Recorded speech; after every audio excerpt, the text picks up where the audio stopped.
예, 지금부터 1년 평균 8.6일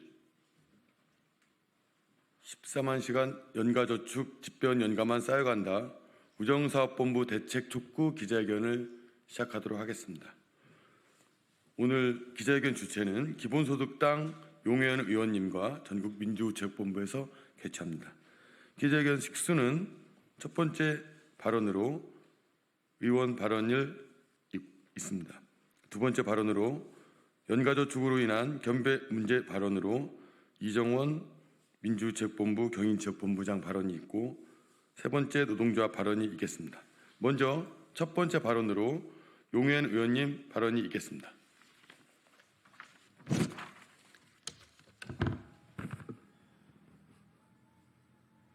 네, 기본소득당 대표 용혜인입니다. 오늘 집배원분들이 국회를 찾아주셨습니다. 집배원들의 연가 저축으로 인해서 발생하는 겸배 문제를 해결하고 집배원들의 쉴 권리를 찾기 위해서입니다. 공무원 복무규정에는 연가를 저축하는 연가저축제도가 있습니다. 현재 집배원의 연가 사용률은 36%에 불과합니다. 그렇다 보니 연가 저축일수가 매년 늘어나서 1인당 평균 8.6일을 기록하고 있습니다. 심지어 일부 집배원은 90일까지 연가를 쌓고 있는 실정이고 전국의 모든 공무원들 중에서 가장 높은 수준입니다. 문제는 집배원분들이 미사용 연가를 퇴직할 때 몰아서 사용하는 과정이 발생합니다. 당연히 4-5달간 결혼이 발생합니다. 그런데 우정사업본부는 인력 충원을 하지 않고 그 부담을 고스란히 집배원들의 겸배로 해결하고 있습니다. 겸배는 병가 연가로 결혼이 생길 경우에 같은 팀의 동료들이 해당 물량을 대신 겸해서 배달하는 제도입니다. 과중되는 겸배 부담에 동료의 퇴직할 때조차 축하 인사를 건넬 여유조차 없다는 집배원분들의 호소가 이어지고 있습니다. 우정사업본부가 나서야 합니다. 애초에 연가 사용률이 바닥을 맴돈다는 것은 이미 현장 인력 자체가 부족하다는 방증입니다. 여기에 결혼의 부담까지 노동자들의 겸배로 떠넘기겠다는 것은 부당한 처사입니다. 올해 초 집배원 안전사고 설문조사에 따르면 겸배로 인한 집배원들의 평균 업무가 1시간 47분 늘어난 것으로 조사되었습니다. 심지어 집배 노동자들은 휴가를 가면 동료들에게 피해가 갈까봐 연차를 3분의 1조차 사용하지 못하고 있는 것입니다.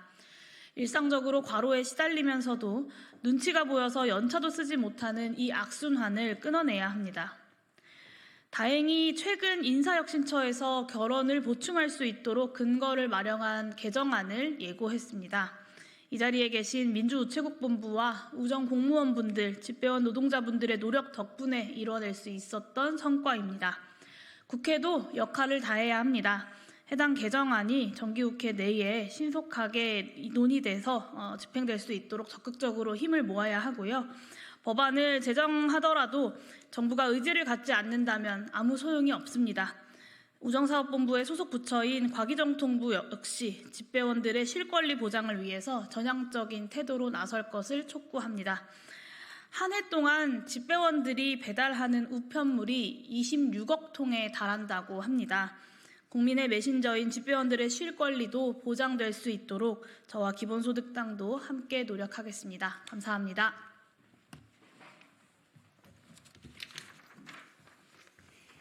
다음 발언으로 어제까지 우편물 배달을 하며 현장에서 근무하고 계신 이정원 전국민주우체국본부 경인지역본부장으로부터 연가저축으로 인한 겸배 문제 발언을 듣도록 하겠습니다.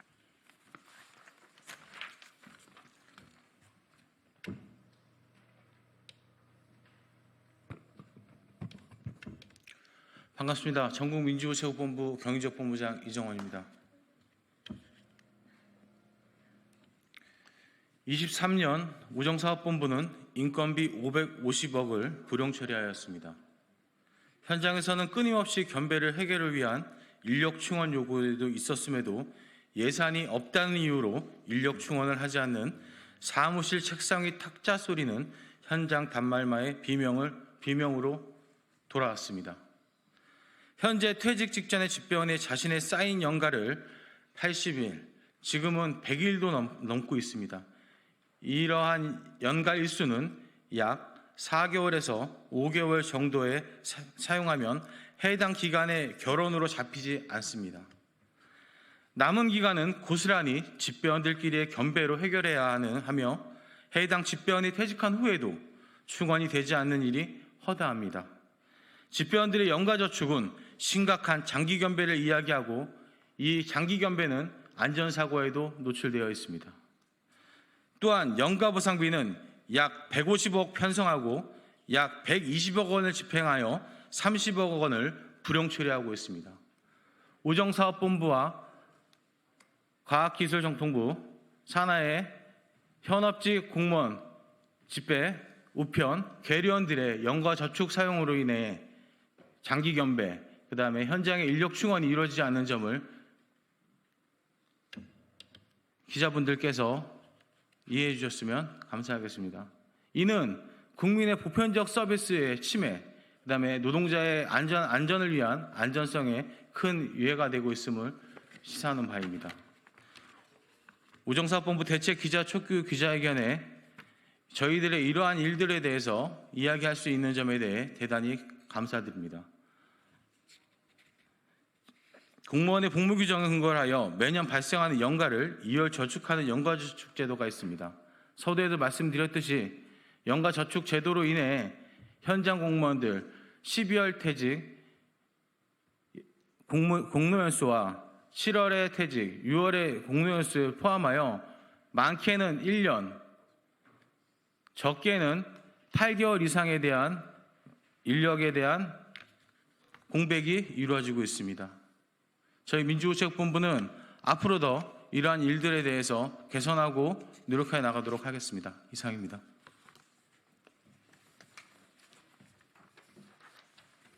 마지막 발언으로 고광환 전국민주우체국본부위원장으로부터 노동조합 발언을 듣도록 하겠습니다.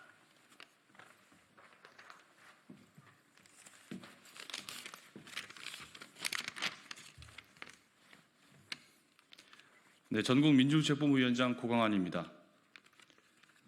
국민의 행복 메신저 집배원들의 저축된 연관은 타기관에 비해 압도적으로 많습니다. 예비 인력이 없는 집배원의 저축 연간은 해가 갈수록 늘어가고 있습니다.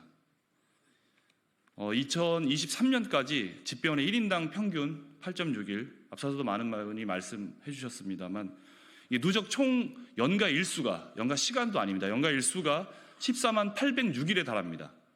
가늠할 수 없는 이런 숫자의 연가가 저축되어 있으며 올해는 이 숫자가 더 늘어날 것으로 예상하고 있습니다. 평소 연가 사용이 어려운 집배원들은 어쩔 수 없이 정년을 앞두고 단연간 쌓여있는 저축연가를 한꺼번에 사용하게 됩니다. 그리고 이에 따른 인력 공백은 남아있는 집배원들에게 큰 어려움입니다. 우체국에서 집배원이 부족하다는 것은 곧 다른 집배원이 자신의 업무와 더불어 부족한 집배원의 몫을 해야 하는 겸배가 발생한다는 것이기 때문입니다. 다행히도 그동안 전국민주우체국본부가 지속적으로 요구해왔던 정년퇴직자의 누적된 저축연가 사용 시 인력 충원에 대해서 최근 인사혁신처가 인사 자율성 재고 종합계획의 일환으로 정년 전 연가와 공로연수를 연속해서 사용하는 경우 시작일로부터 결혼을 보충할 수 있는 국가공무원법 개정안을 입법 예고했습니다. 이런 대책이 집배원 정년 퇴직으로 인한 인력 공백을 해결하는 데 도움이 될 것이라는 점은 분명합니다. 하지만 평소 연가를 사용하지 못해 쌓여가는 집배원들에게는 연가를 사용할 수 있게 하는 근본적인 대책이 필요합니다. 왜냐하면 집배원이 연가를 사용할 수 없는 주된 이유가 잦은 겸배의 부담과 연가 사용 시 자신의 일을 대신해야 하는 동료들에게 가지는 미안함, 부담감, 즉 겸배의 발생이 모든 원인이기 때문입니다. 이런 겸배 발생의 가장 큰 이유는 집배 업무 중 당하는 사고와 질병의 증가로 인한 결혼, 그리고 만성적인 인력 부족 때문입니다. 우정사업본부가 23년에만 불용 처리한 인건비가 550억이 넘습니다. 그만큼 집배 현장의 인원이 부족한 상태이고 남아있는 집배원이 이 업무를 대신 처리할 수밖에 없는 상황입니다. 대체 근무자가 없는 집배원은 결혼이 발생하면 나머지 집배원의 업무를 분담해야 하는데 이런 상황에서 다시 추가로 연가를 사용한다는 것은 매우 어렵습니다. 남은 집배원의 업무량이 더 늘어나기 때문이죠. 이런 상황이다 보니 집배원의 경우 연가 사용이 조퇴 등으로 매우 제한적이고 본인이 원치 않아도 매년 평균 9일에 가까운 연가가 저축될 수밖에 없습니다. 결국 근본적으로 만성적인 인력 부족 문제와 겸배 문제의 해결 없이는 집배원의 연가 사용은 제한될 수밖에 없고 이것이 총 14만 806일이라는 저축 연가를 만들어낸 것입니다. 집배원이 안전하게 그리고 행복하게 우편 공공 업무를 수행할 수 있도록 도와주시기 바랍니다. 전국민주구체본부는 정부와 우정사업본부가 집배원의 저축 연가 해결을 위해 반드시 겸배에 대한 해결이 필요하다고 보고 이에 대한 대책을 조속히 마련해 줄 것을 촉구하는 바입니다. 감사합니다.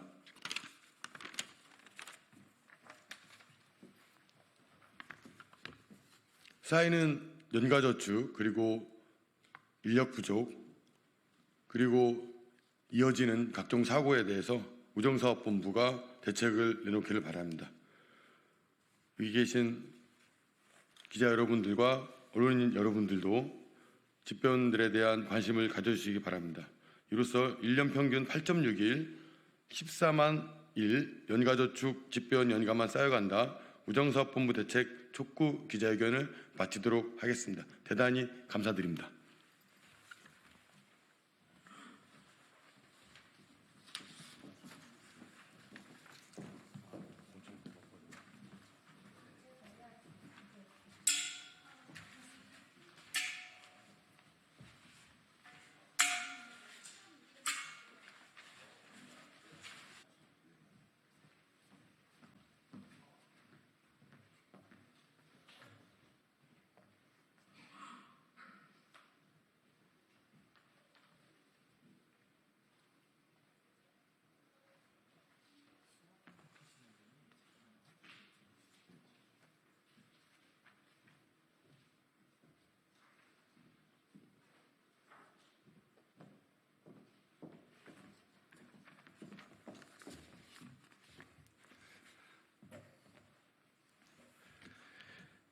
네, 미디어 피해에 대한 대처 및 구제 등을 연구하고 지원하는 시민단체 언프레싱 미디어 피해자 연대 총괄 운영을 맡고 있는 이뭉수 변호사입니다.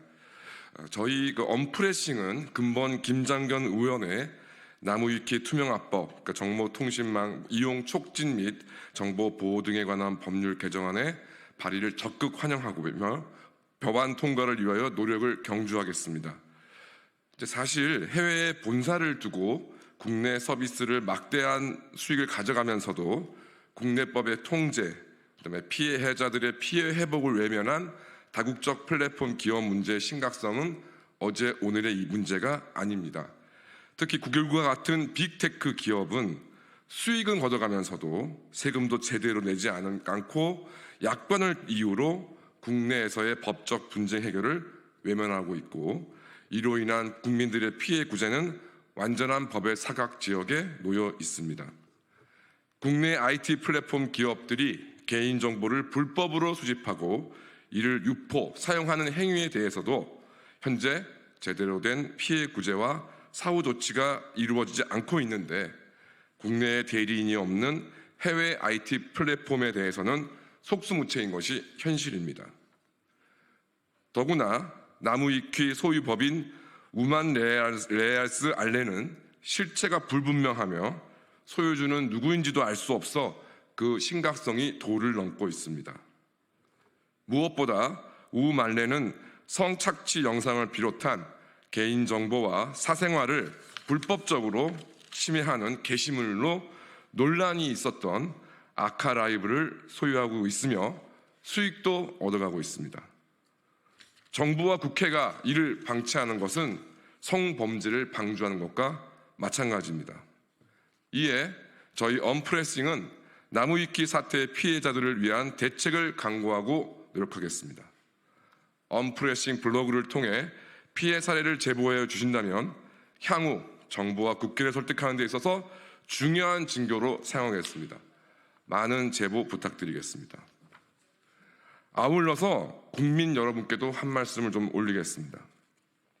저희 언프레싱은 참여형 지식 사이트라는 나무위키의 본질적인 방식을 부정하는 것은 아닙니다.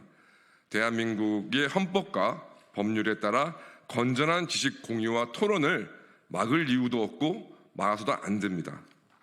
다만 해외에 본사와 서버를 두고 한국에 서비스를 하면서 국내법을 조롱하고 이용자 보호에는 무책임하며 탈세까지 일삼는 우만례의 행위를 시정하고자 함입니다.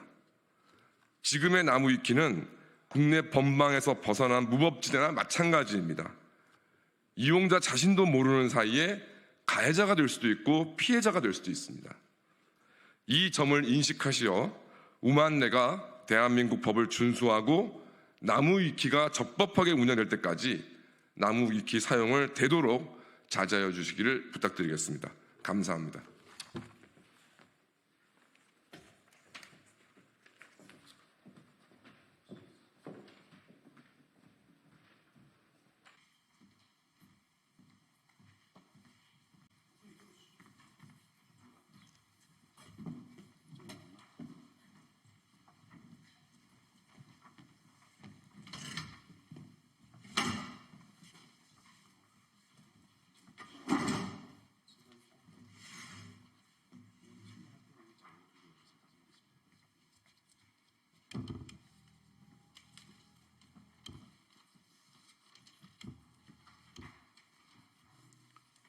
할까요?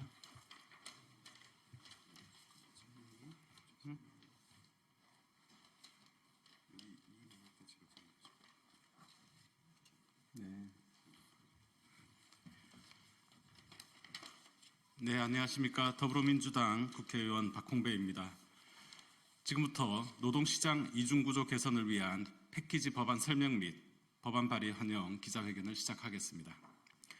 오늘 기자회견은 박홍배 의원실과 한국노동조합 총연맹, 전국민주노동조합 총연맹이 공동 주최하고 있습니다. 먼저 오늘 기자회견 참석자를 소개하겠습니다. 한국노총 류기섭 사무총장님 참석하셨습니다. 민주노총 홍지욱 부위원장님 참석하셨습니다.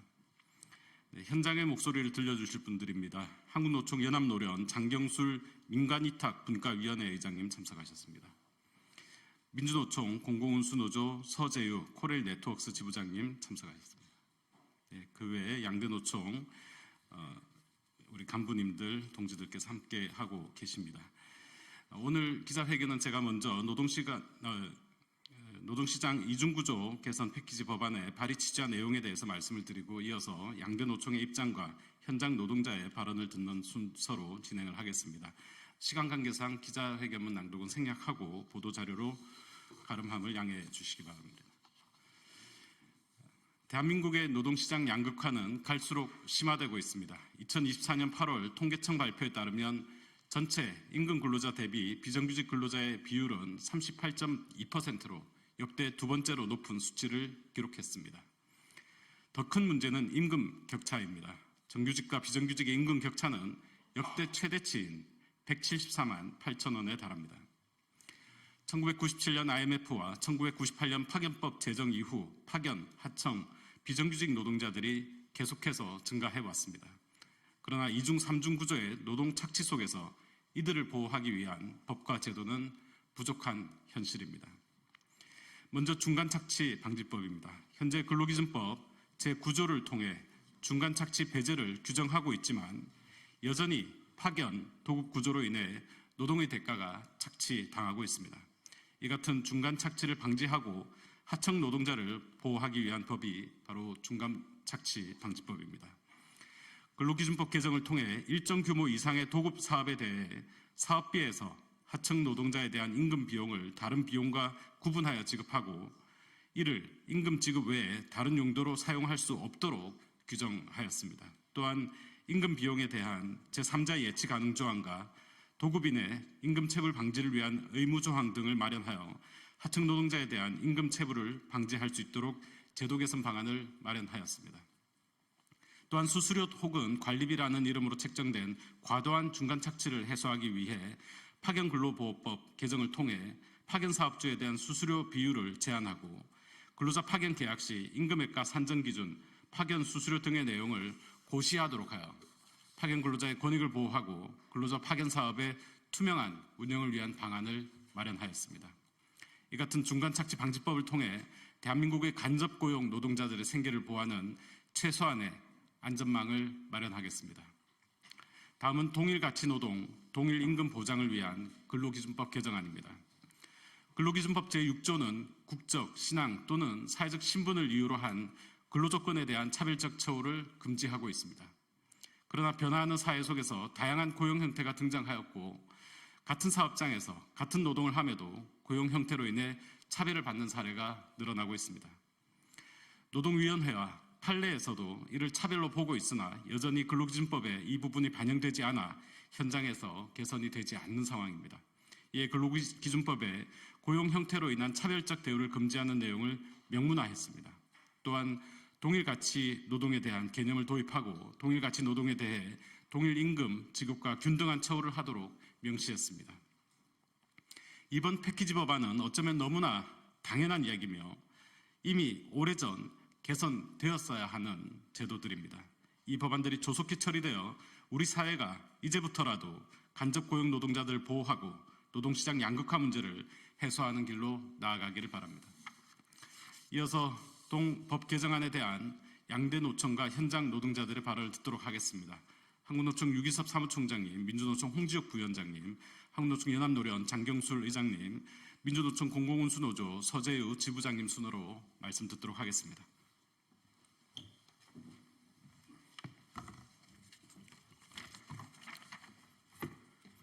네, 반갑습니다. 한국노총 사무총장 유기섭입니다. 올해 비정규직 규모는 845만 명으로 통계 작성 이래 역대 두 번째로 높은 수치를 기록하고 있습니다. 정규직과 비정규직 간의 임금 격차 역시 7년 연속 역대 최대치를 경신하고 있습니다. 우리 사회의 양극화와 불평등 해소를 위해 그리고 이제 아예 분절 상태로 진입했다고 해도 과언이 아닌 노동시장 이중 구조 문제를 해결을 위해 비정규직 문제는 더 이상 미룰 수 없는 시대적 과제가 되었습니다. 하지만 윤석열 정부는 지금 어떻습니까? 역대 정부 가운데 그 어떠한 비정규직 대책도 마련하지 않는 정부는 지금 윤석열 정부가 유일합니다. 노동 약자를 지원한다면서 실제로는 노동시장 이중 구조를 고착화를 기도하고 이를 핑계로 노동 약자 예산을 삭감하고 이들에 대한 보호와 지원을 칼질하고 있습니다. 그렇지 않아도 하루하루가 막막한 수백만 비정규직 노동자들의 깊어지는 한숨과 실험은 아랑곳하지 않고 여전히 기업의 입장만을 편들면서 파견업종과 기간 확대를 운운하고 있습니다. 그렇기 때문에 오늘 박홍배 의원이 발의한 중간착취방지법, 동일노동, 동일임금보장법은 사회적 관심으로부터 소외된 비정규직 노동자들에게 담비와도 같은 입법안입니다. 구조적으로 불안정한 파견, 용역 등 간접고용 노동자들의 지위를 악용한 중간착취는 노동시장을 왜곡시키는 주범입니다. 똑같은 일을 하면서도 고용 형태가 다르다는 이유로 성별이 다르다는 이유로 임금과 보상을 차별하는 전근대적 노동관행은 이제 우리 사회에서 사라져야 합니다. 이제 국회의 역할이 중요합니다. 최근 시행령 개혁을 통해 반노동 정책을 추진하려는 야욕을 숨기지 않고 있는 반노동 정부에 맞서 더 이상 우리 비정규직 노동자들의 고통과 눈물을 외면하지 말고 국회가 비정규직 문제에 더 많은 관심을 가지고 문제 해결에 앞장서야 할 때입니다. 한국노총도 비정규직 노동자와 같은 우리 사회 사각지대 노동자들을 보호하기 위해서라면 두 팔을 걷어붙이고 그 어디든 달려가겠습니다. 감사합니다.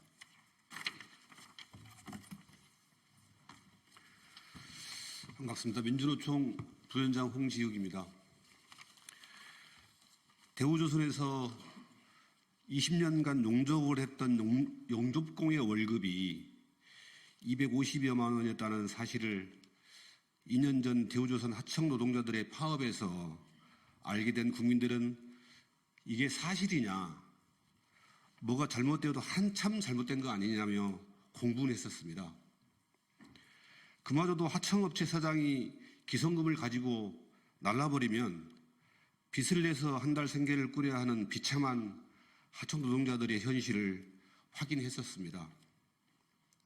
지금도 한국 사회에서 노동자들의 현실은 원청과 하청, 하청에서 재하청이라는 왜곡된 고용 구조를 통해서 중대재해의 위험한 현장에서 일하고 임금을 중간 착취당하며 살아가고 있습니다.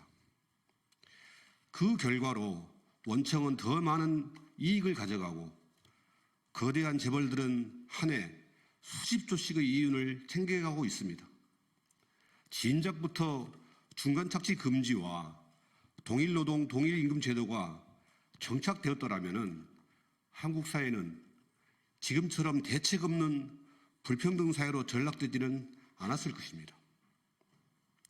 공정한 사회와 정의로운 공동체 사회는 말로 되지 않습니다. 원천적으로 중간 착취를 할 수 없게 잘못된 고용 구조를 바로 잡아야 합니다.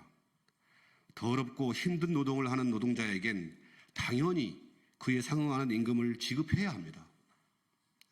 동일노동 동일임금제는 한국 사회를 공정한 사회, 정의로운 공동체 사회를 만들어가는 기준이 될 것입니다. 많이 늦었고 부족하지만 근로기준법 일부 개정안을 조속히 개정해 줄 것을 촉구드립니다. 고맙습니다.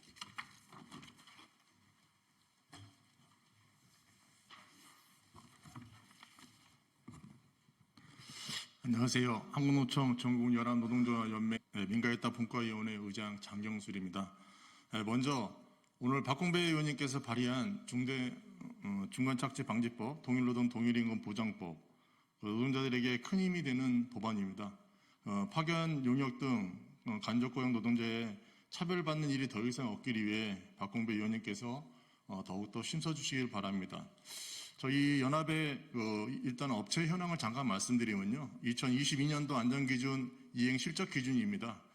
2023년 1월 기준으로 전국의 243개 지자체 중에 228개에서 용역업체가 1018개가 있습니다. 이 중에 직영이 186개, 그 다음에 대형업체가 832개입니다. 이래서 81%, 작업자 현황은 약 한 38,166명입니다. 중간착취 정의는 여러분들이 다 알겠지만 노동자와 사용자 사이에 개입해 노동자가 받아야 할 임금의 일부를 떼어내서 중간 이득을 취하는 행위입니다. 중간착취 간접고용 때문에 발생이 됩니다. 근로기준법 제9조는 중간착취를 불법으로 규정하고 있지만 용역업체는 인건비 가로채기는 법적으로 전혀 문제가 되지 않기 때문에 아직도 관행적으로 하고 있습니다. 이로 인해 가장 피해를 보고 있는 용역업체 노동자들의 피해는 사회적으로 많다는 건 누구나 다 알고 있지만 누구 하나 나서서 법안을 발의하지 않고 있습니다. 용역업체 비정규직 노동자들 현장에서는 굉장히 열악한 환경 속에서 일을 하지만 너무 열악합니다. 노동 강도 또한 매우 강하지만 민간위탁 같은 경우는 급여 관련해서 동일노동 동일임금을 원하지만 동일임금 적용을 받기가 굉장히 어렵습니다. 그뿐만 아니라 차별받고 있고 근로조건 또한 차별을 많이 받고 있습니다. 같은 일을 하는데 같은 급여를 줘야 하고 같은 노동 조건의 일을 하는 게 맞다고 생각합니다. 현장에서는 동일노동 동일임금 원칙을 했으면 한다는 목소리가 많이 나오고 있습니다. 용역업체 임금 산출 내역서를 보시면 직접 노무비와 간접 노무비가 분류되어 있지만 지켜지지 않고 있습니다. 환경부 고시 개정안에 보면 생활폐기물 수집 운반 노동자의 임금은 정해져 있으나 같은 지자체 소속 근무를 하지만 동일노동 동일임금을 적용받지 못하고 있습니다. 강행 규정으로 명시되어 있으며 지자체마다 법을 위반하면서까지 용역업체를 채용하고 있습니다. 원청과 하청업체 계획에 인건비가 얼마나 적혀 있는지 용역업체 노동자들은 알 수가 없습니다. 근로계약서에 적힌 급여만 주면 되기 때문입니다. 원청과 원하청 간의 도급계약을 맺은 계약서를 보지 못하기 때문에 용역업체는 얼마든 임금, 복리, 후생 등 계약상 인원이 몇 명으로 되어 있는지 전혀 모르고 있기 때문에 업체가 중간 착취를 아무런 제재 없이 관행처럼 중간 착취를 하고 있습니다. 원청과 맺은 도급계약과 노동자와 맺은 근로계약은 완전히 별개의 계약이기 때문에 법적으로는 서로 아무 영향을 주지 않는다는 것. 하청업체는 자신의 이익을 극대화하기 위해 노동자들에게 정작 지급해야 할 정당한 임금을 지불하는 대신 각종 면목으로 노동자의 중간 착취를 하고 있습니다. 그것도 모자라서 유령 직원을 채용한 것처럼 이중 구조로 급여 명세표, 임금 계좌를 허위로 작성해 중간 착취를 얼마든지 떼어가는지 모르고 있습니다. 민가위탁의 대부분 입찰 방식으로 계약이 체결됨으로써 계약서 일반 관리비를 제로로 하다 보니 수수료와 관리비를 사용할 수밖에 없는 중간 착취로 이어지고 있습니다. 우리 사회에 비일비재가 일어나고 있지만 누구 하나 나서지 않고 중간 착취가 끊이지 않고 있습니다. 간접고용, 비정규직 고용하는 원하청의 불법행위, 용역업체에 방관하는 표백되고 있는 간편한 책임 전가는 반복되고 있습니다. 쉽게 말해 용역업체 원청에서 도급계약서로 업무를 잘 수행하면 된다는 것으로 노동자에게는 근로계약서에 대해 임금만 지급하고 있습니다. 또한 중요한 것은 산업재해 발생 시 사업주는 사망사고만 일어나지 않으면 된다는 사업주의 사고방식을 꼭 바뀌어야 된다고 생각합니다. 관련 법을 개정해도 법과 원칙을 어기며 관행처럼 만들어져 있는 중간 착취를 할 수밖에 없는 구조 개선을 하고 있습니다. 짧은 소견을 말씀드리면 중간 착취 문제를 막으려면 첫 번째로 원청하고 계약된 노무비를 직접 수령하도록 하고요. 두 번째로 근로계약서에 원청과 정한 직접 노무비 금액 명시와 지급 확인을 좀 했으면 좋겠습니다. 마지막으로 원청이 직접 고용을 전환하는 것이 중간 착취를 막는 방법이라고 생각합니다. 감사합니다.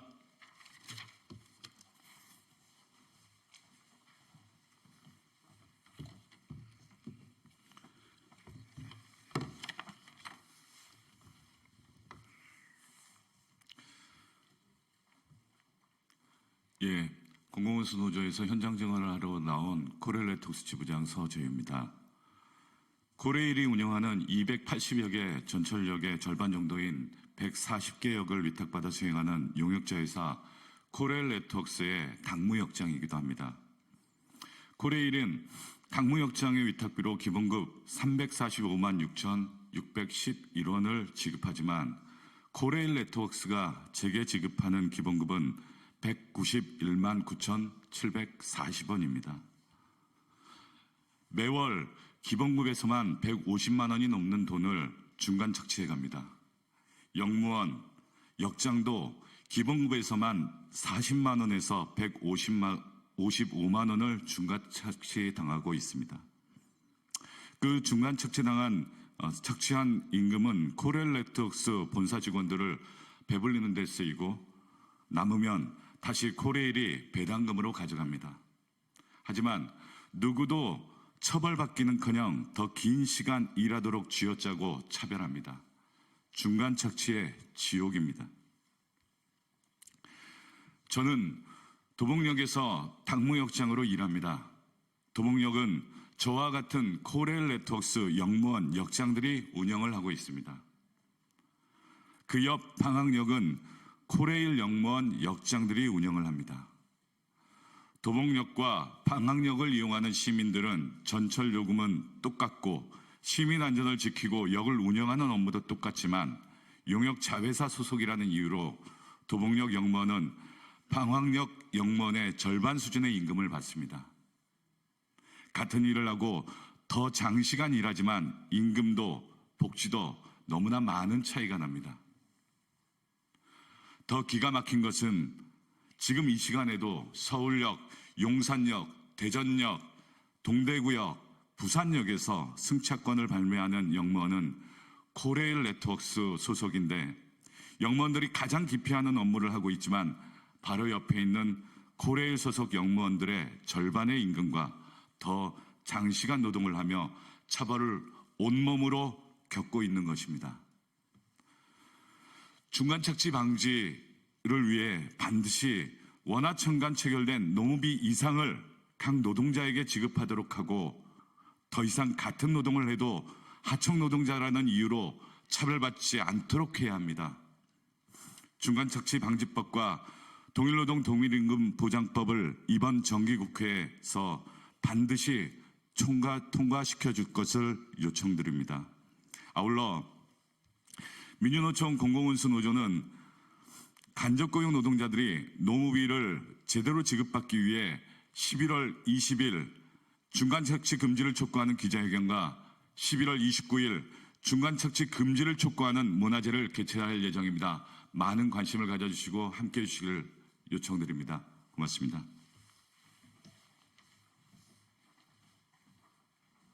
네, 말씀드린 것처럼 기자회견문은 보도자료로 배포해드리는 것으로 가름하도록 하겠습니다.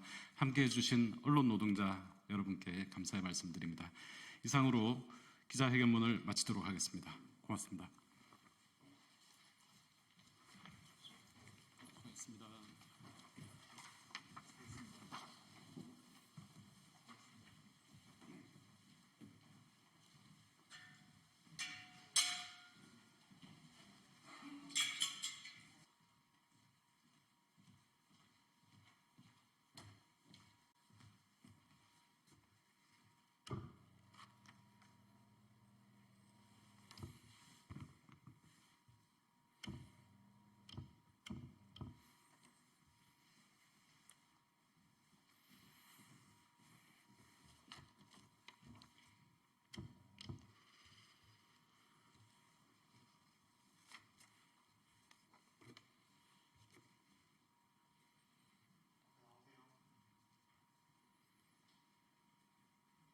예, 시작하겠습니다. 진보당 수석 대변인 홍성규입니다. 오늘 두 가지 말씀 드리겠습니다. 첫 번째입니다. 윤석열 대통령 어제와 같은 입장이라면 기자회견이 무슨 소용이 있습니까? 윤석열 대통령이 어제 전국 새마을 지도자 대회에 참석해서 저와 정부는 저항에 맞서며 절대로 포기하지 않겠다고 선언했습니다. 착각은 자유라지만 국정 운영의 책임자인 대통령의 심각한 착각은 끔찍한 재앙입니다. 아무런 권한도 없는 대통령의 배우자 김건희 여사의 전횡과 그로부터 뻗어나간 거대한 국정농단에 대한 우리 국민들의 저항을 개혁에 대한 저항쯤으로 치부해서야 그 무슨 답을 내놓을 수가 있겠습니까? 하나를 보면 열을 안다고 했습니다. 밤 10시가 다 되어서 이례적으로 대통령의 기자회견 일정을 통보한 후 다음 날 바로 대통령은 절대로 포기하지 않겠다고 공언했습니다. 대통령실은 성난 국민들 앞에서 마치 시위라도 하듯 무려 95분에 걸쳐서 이른바 국정 성과 및 향후 과제 브리핑을 강행했습니다. 이런 식이면 내일 대국민 담화와 기자회견에서도 기대할 것은 단 하나도 없습니다. 오히려 들끓는 민심에 기름만 더 확 끼얹는 꼴이 될 것입니다. 대통령이 밝혀야 할 것은 헌정 질서를 짓밟은 잘못을 인정하고 하야 의사를 내놓는 것뿐입니다. 그리고 그 최소한의 구체적 조치는 김건희 특검부터 수용하는 것입니다. 이미 부정선거 의혹 등이 더 추가된 세 번째 김건희 특검법도 어제 국회 법사위 소위를 통과했습니다. 이번 주 토요일 서울 도심에서는 윤석열 정권 퇴진 총궐기와 시민 촛불 대행진도 예정되어 있습니다. 대통령이 직접 초래한 이 심각한 작금의 사태를 부디 똑바로 인식하기를 거듭 경고합니다. 두 번째입니다.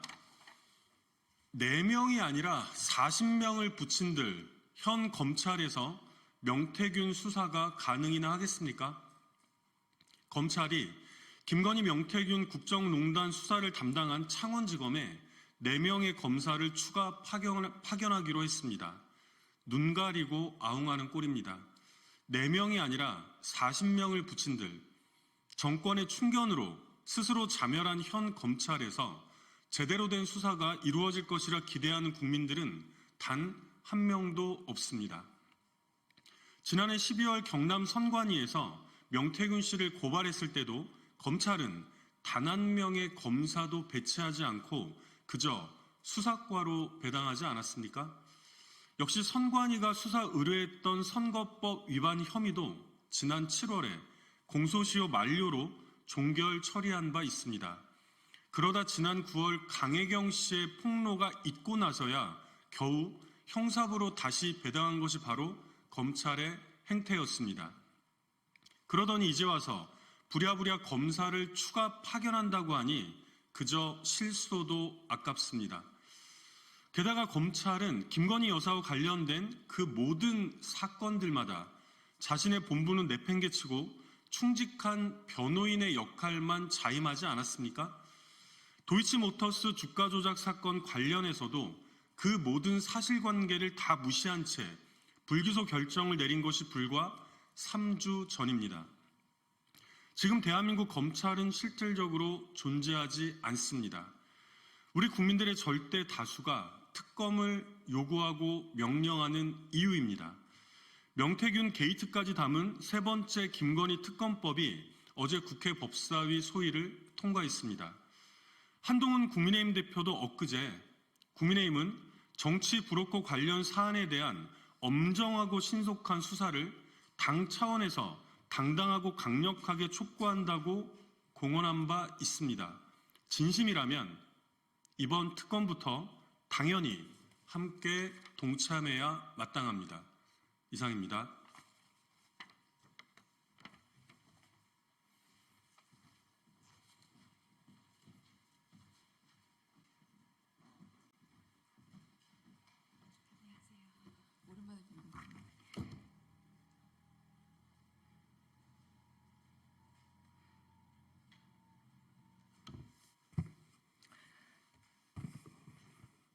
더불어민주당 원내대변인 강유정입니다. 오늘자 브리핑 시작하겠습니다.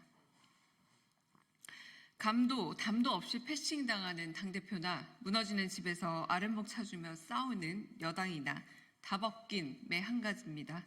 국민의힘에겐 국민이 안중에도 없습니다. 행복한 가정은 비슷한 이유로 행복하고 불행한 가정은 갖가지 이유로 불행하다고 톨스토이가 말했습니다.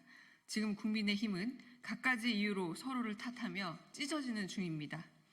국민의힘 추경호 원내대표는 패싱당한 한동훈 당대표와 달리 대통령과 직접 만났다며 자랑입니다. 19%만 바라보니 국민적 불신을 헤쳐나갈 지혜나 대국민 대책은 관심도 없는 듯합니다. 지금 뭐가 중합니까? 대통령 신뢰도가 바닥인데 부르거나 마는 게 무슨 의미가 있습니까? 그 자랑에 속상할 사람은 팽당한 한동훈 대표밖에 없습니다.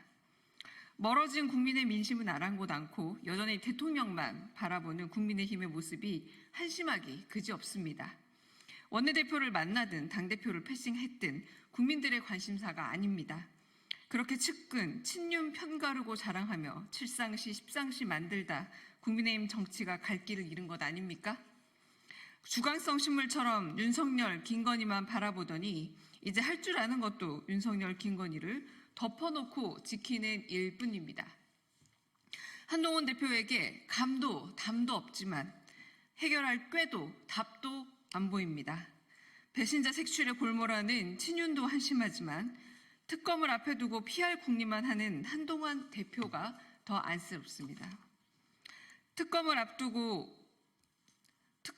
두고 PR 궁리만 하는 한동훈 대표가 더 안쓰럽습니다. 집권당으로서 대통령의 반성과 쇄신의 물꼬는 터줘야 그나마 당대표다운 것 아닙니까? 초라한 대통령 지지율 19%를 두고 여당은 지금 그나마 하나라도 더 가지려 달려들고 있습니다.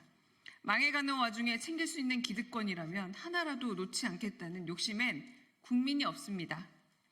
지금이라도 공당의 대표라면 대통령의 거짓말에 대한 국민적 분노부터 직면하십시오. 때마다 뒤집는 대통령의 거짓말은 점 하나 찍으면 못 알아보길 바라는 막장 드라마 수준입니다. 부적격과 부도덕을 꾸짖는 국민 목소리에 귀 기울이십시오. 대통령의 무능도 지치는데 무력한 여당 대표의 무능도 지칩니다. 하나마나 쓴소리를 하는 당대표도 전화만 기다리는 친윤도 특검을 모르쇠 하면 공범입니다. 거짓말로 얼룩진 정치를 올바르게 세우는 첫 번째 길은 김건희 특검 수용입니다. 김건희 특검을 수용해 진실을 밝히고 정치의 답을 찾길 기대합니다. 두 번째 브리핑하겠습니다. 북한 김정은과 어깨를 나란히 하려는 세력은 윤석열 정부와 국민의힘입니다. 추경호 원내대표가 북한의 힘으로 국민의힘을 세우려나 봅니다.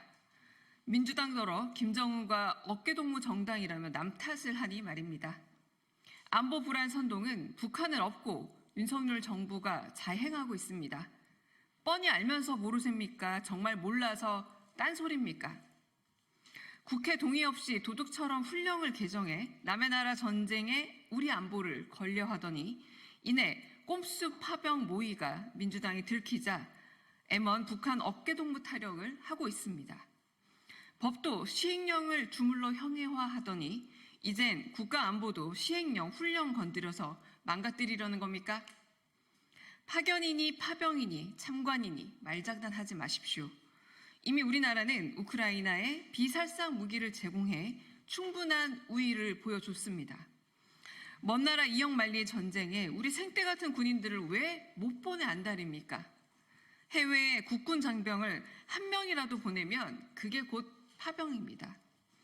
전쟁 불씨라도 살려 시들어버린 정권 지지세를 살려보려 하는 것이 북한 김정은과 다른 게 뭡니까? 전쟁 불씨라도 살려 시들어버린 정권 지지세를 살려보려는 것이 북한 김정은과 무엇이 다릅니까? 자기 정권을 유지하기 위해 파병을 만지작거리는 윤석열 정부와 북한 병사들을 죽음으로 내보낸 김정은 정권이야말로 흡사한 모양새입니다. 안보 불안 선동의 책임을 야당에 전가하는 모습은 가증스럽기까지 합니다. 검증도 안 된 가짜 뉴스들을 퍼나르고 참관단을 파견하겠다며 안보를 흔들어 국민들의 불안을 고조시키는 건 정부와 여당입니다. 전쟁 여론몰이와 파렴치한 정치 공세를 당장 멈추십시오. 민주당은 남이든 북이든 안보 불안을 조장하는 세력이라면 가리지 않고 단호히 맞설 겁니다. 우리 국민의 안전은 헌법이 요구하는 가장 기본적인 사항입니다.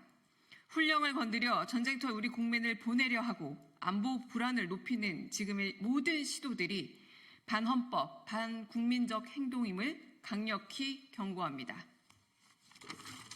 감사합니다.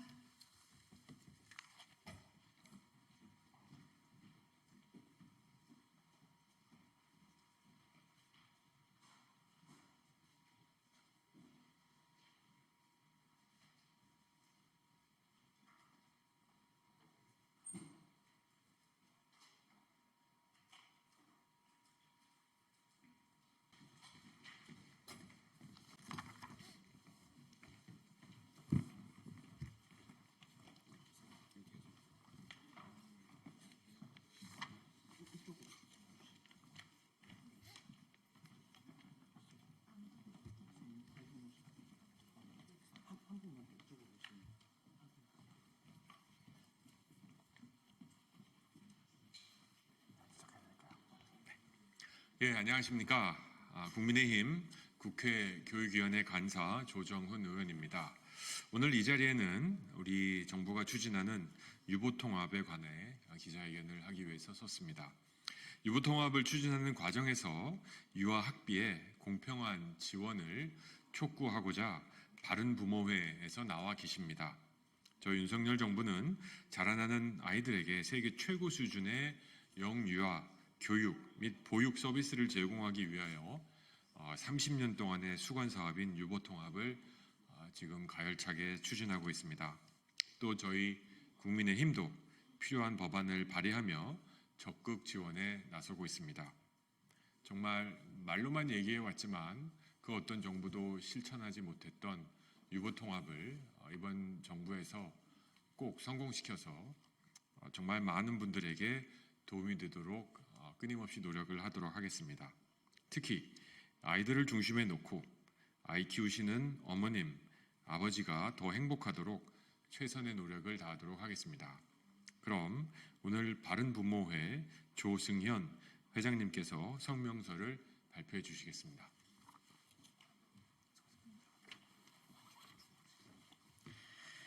유아학비 공평지원 촉구 유치원 학부모 성명서를 시작하겠습니다. 정부는 2024년 6월 27일 세계 최고 영유아 교육 보육을 위한 유보통합 실행 계획안을 발표하였다. 아이가 행복하고 아이 키우기 좋은 나라를 비전으로 세계 최고 수준의 영유아 교육 보육 체계를 구축하겠다는 야심찬 목표를 제시했다. 학부모 입장에서 정부가 발표한 5대 상향 평준화 과제 중 2025년부터 단계적 무상교육 발표가 가장 크게 와닿았지만 정부 예산에 반영되어 있지 않다는 소식에 억장이 무너졌다. 이에 바른부모회와 유치원 학부모는 정부가 발표한 유보통합 실행 계획이 실현 가능한 일인지 묻지 않을 수가 없다. 정부가 학부모가 만족하는 유보통합을 원한다면 6.27 실행 계획의 안정적 추진과 더불어 학부모와 함께 논의할 것을 요구한다.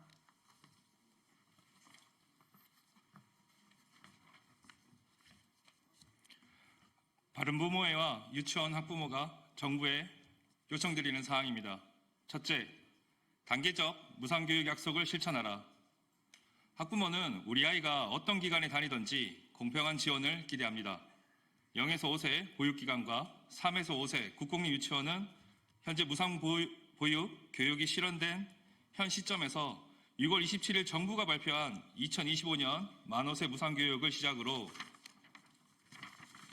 단계적 무상교육을 약속하였었습니다. 반드시 2025년 만 5세 무상교육을 실행해 주십시오. 두 번째, 누리과정 지원금 인상을 조속히 시행하라. 이전 정부는 2012년 누리과정을 시행하면서 2016년 30만 원 지원을 약속하였으나 2024년 28만 원으로 아직도 이행되지 않고 있습니다.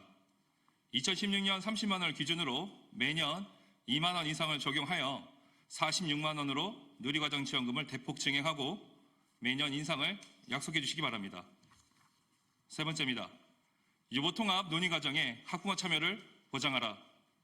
생색내기용 학부모위원이 아니라 학부모라면 누구라도 유보통합에 대한 의견을 쉽게 개진할 수 있도록 전담 창구 및 담당 부서를 설치하고 대대적으로 홍보해 주시길 바랍니다. 유보통합 정책 수립 전에 학부모의 동의를 필수사항으로 채택해 주시기 바랍니다. 저의 요구를 정리하겠습니다. 이에 우리의 요구는 아래와 같다. 1. 6.27 실행계획에 따라 2025년 만 5세 무상교육을 실시하라. 2. 누리과정 지원금을 증액하여 학부모 부담을 경감해라. 3. 유보통합 논의과정에 학부모 참여와 학부모의 선택을 보장하라. 2024년 11월 6일 바른부모의 유치원 학부모 일동이었습니다. 감사합니다.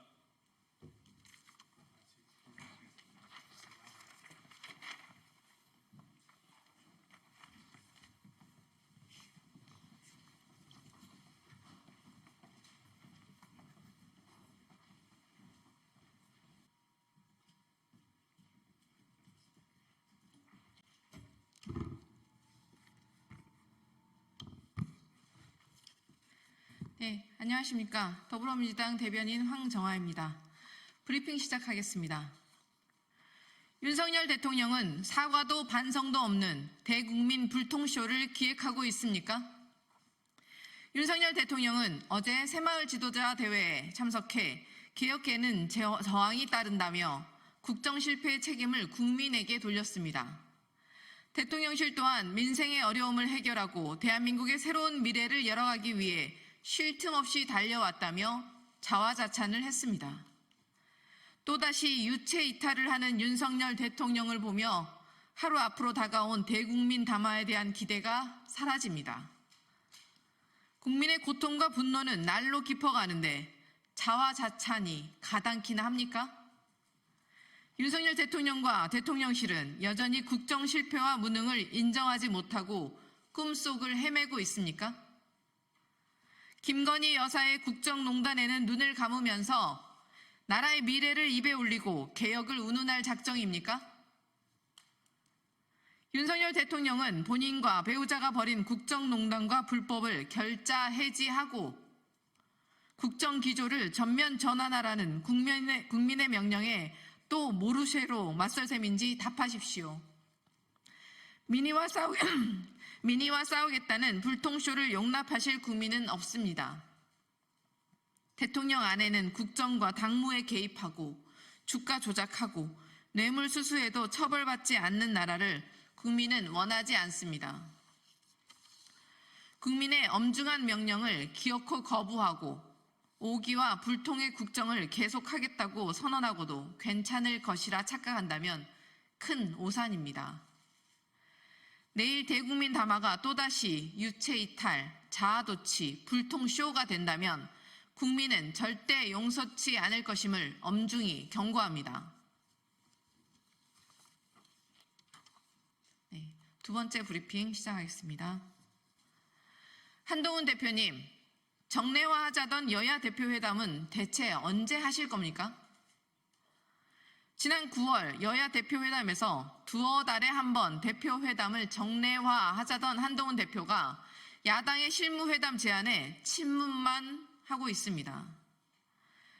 2차 여야 대표회담 제안에 즉각 화답한 건 신용에 불과했습니까? 선당 후사가 아니라 선민 후사라던 한 대표의 말이 공허한 메아리로 들립니다. 경제, 민생 현안은 물론이고 언제 끝날지 모르는 의료 대란과 안보 현안까지 산적해 있는데 여당 대표로서 손 놓고 있을 셈입니까? 자영업자들의 연체 규모가 역대 최대치에 달했습니다. 빚 때문에 폐업도 못한다는 한탄이 나옵니다. 수출이 늘었다고 하지만 제조업 연체액도 4,400억 원에 달합니다. 정치적 수싸움에 민생이 설 자리가 좁아지고 있습니다. 정치적 입장차를 떠나 여야가 만나 국민의 삶을 논하고 민생을 위한 정책을 협의하는 것이 마땅합니다. 금투세 폐지에 따른 후속 조치도 논의해야 합니다. 상법 개정을 포함한 입법과 증시 선진화 정책에 총력을 기울여야 합니다.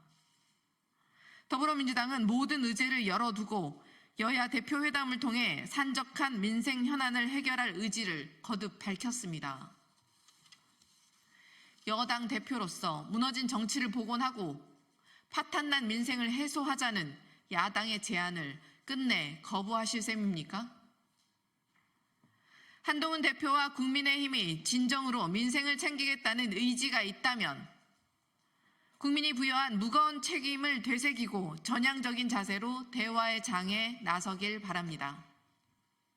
네, 이상입니다.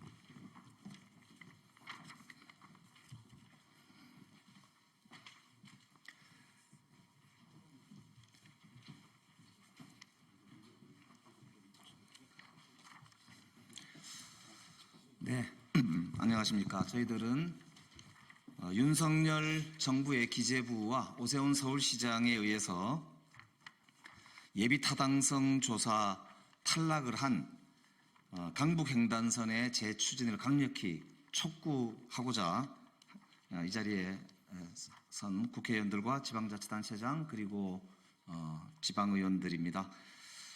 이번에 저희들이 이렇게 오게 된 것은 강남북 균형발전의 상징 사업이자 우리 강북 지역 교통소외 지역의 주민들의 강력한 수건 사업이었던 강북 횡단선이 수익성이 부족하다라고 하는 경제적 요인에 의해서 윤석열 정부 기재부에 의해서 예비 타당성 조사에서 탈락하는 충격적 결과를 접하고 이게 강남북 균형발전이라고 하는 그런 가치와 교통소외 지역 주민들의 교통복지라고 하는 그런 이제 가치를 외면한 윤석열 정부 기재부와 오세훈 서울시장을 강력히 규탄하고 재추진할 것을 촉구하고자 합니다.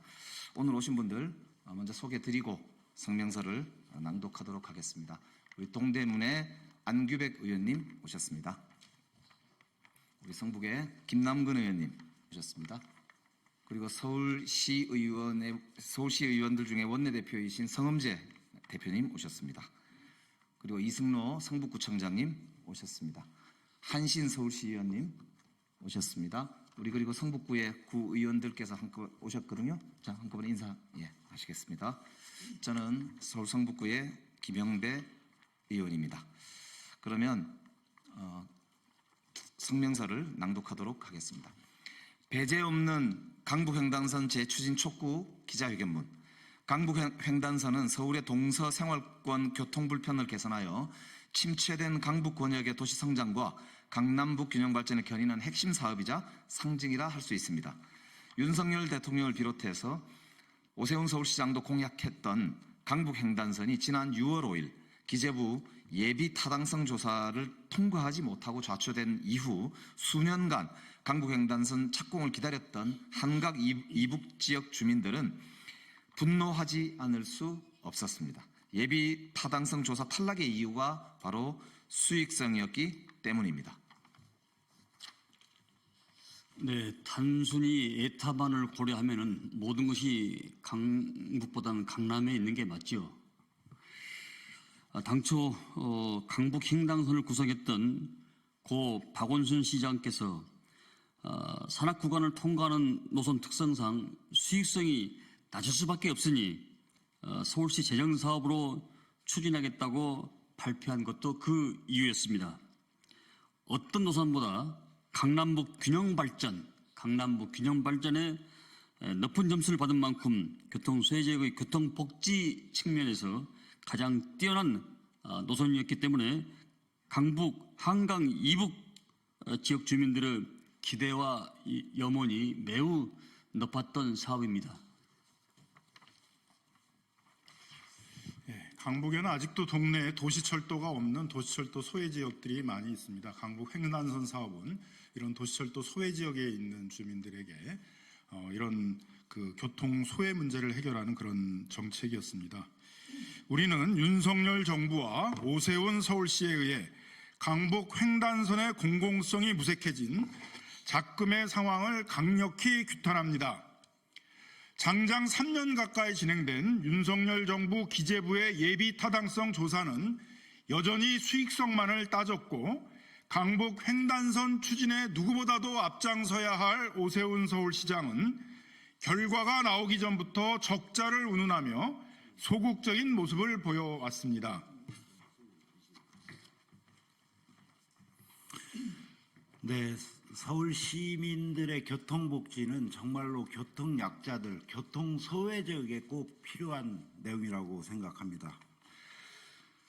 급기야 대안노선 마련을 위해 용역을 발주한 서울시가 기존 노선을 구분해 사업성을 높이는 방안을 고려 중이라는 언론 보도가 나오고 있습니다. 돈 안 되는 지역은 후순의 기간으로 밀려나고 돈 되는 지역만 우선적으로 추진하겠다는 말과 다름없는 거 아니겠습니까? 이는 그동안 서울 도시철도 인프라의 절대적 부족으로 불편을 겪어왔던 교통소외지역 주민들을 기만하는 행위입니다. 오세훈 서울시장은 강북 횡단선의 일부 구간 배제가 아니라 서울시 재정사업으로 적극적인 강북 횡단선 재추진 의지를 밝혀야 합니다. 성북구청장으로서 성북 구민의 마음을 가지고 왔습니다. 이에 강북 횡단선 노선지역 더불어민주당 국회의원과 지방의원들은 배제 없는 강북 횡단선 재추진을 바라는 서울 시민들의 염원을 모아서 오세훈 서울시장에게 다음과 같이 요구합니다. 하나, 교통소유 지역의 재정 투입은 공공의 마땅한 역할입니다. 오세훈 서울시장은 소유 없이 평등한 교통복지를 위해서 배제 없는 강북 횡단선 재추진 의지를 밝혀주십시오. 하나, 지역 낙후성을 유면한 경제 논리는 사회 갈등과 격차를 방지하는 결과를 낳습니다. 한강 이북 지역 발전의 초석이 될 강북 횡단선이 경제 논리로 좌퇴되지 않도록 강남북 균형 발전을 위한 서울시 교통복지 정책의 대안을 밝혀주십시오. 하나, 강북 횡단선은 시민과의 약속입니다. 공적 책임의 무게를 엄중히 받들어서 소외되는 지역 없이 강북 횡단선이 추진될 수 있도록 대안 노선 마련 용역에 반영할 것을 적극 촉구합니다.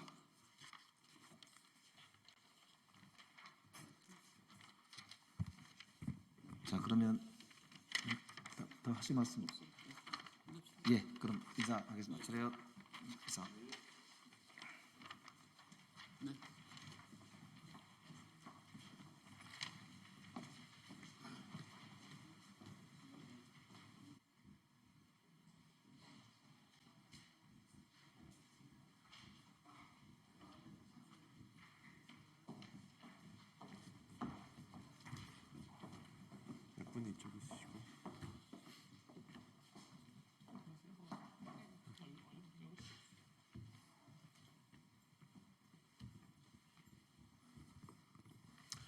안녕하십니까.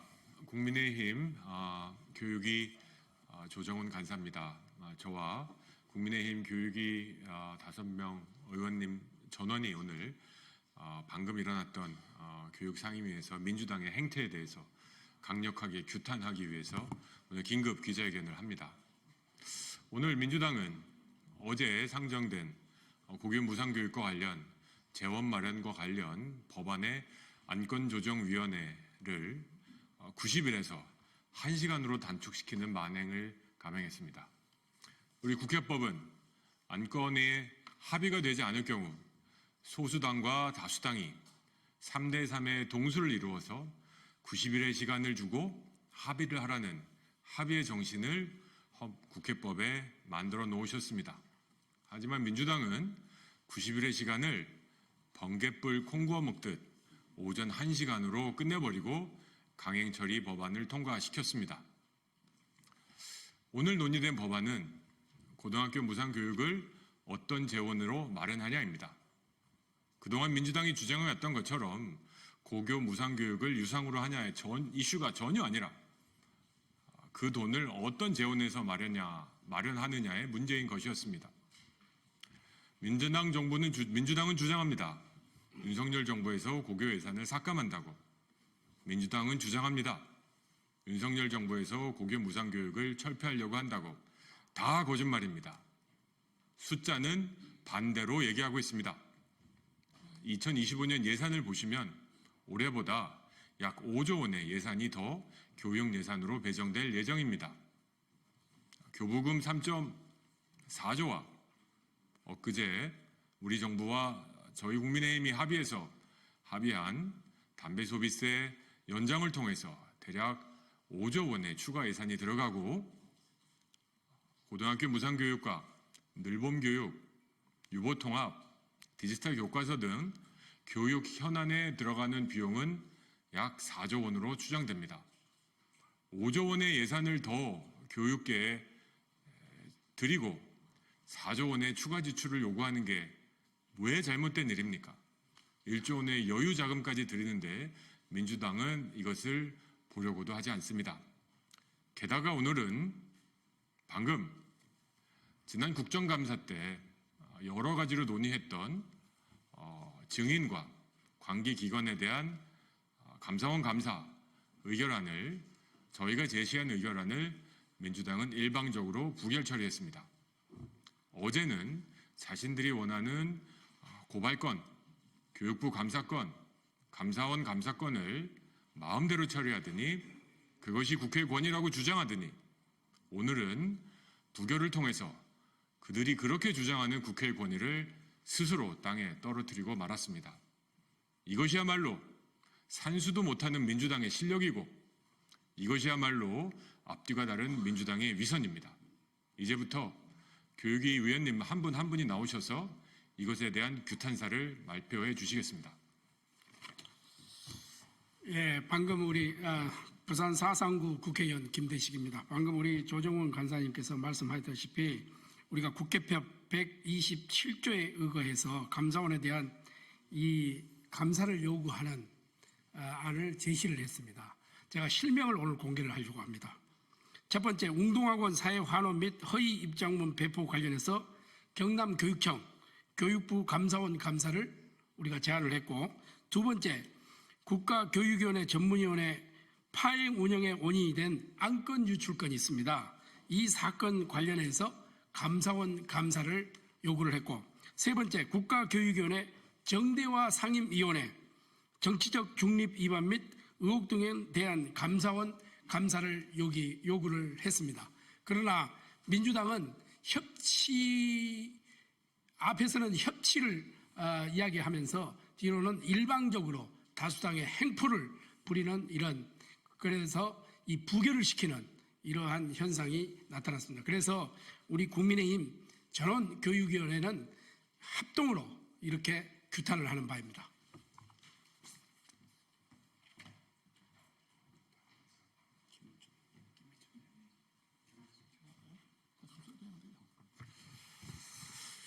예, 국정감사 기간에 우리가 국정감사를 하면서 실질적으로 고발이나 또는 감사원 감사를 요구해야 될 사람들이 있지 않겠습니까?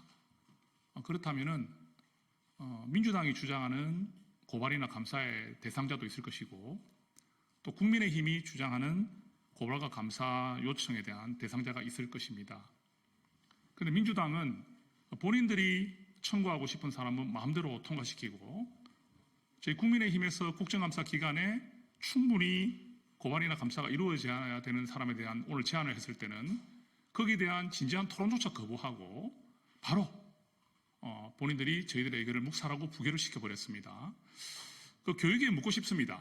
민주당의 김영호 위원장을 비롯한 교육위원들이 교육에만큼은 정쟁에 휘둘리지 말고 교육자답게 교육위원답게 교육만 바라보고 운영을 하자고 누누이 이야기해 왔습니다. 그렇지만 이런 행태를 보면서 교육의 역시 민주당은 자기들 멋대로 법안 통과시키고 자기들 주장대로 하고 싶은 교육으로 만들어 버렸습니다.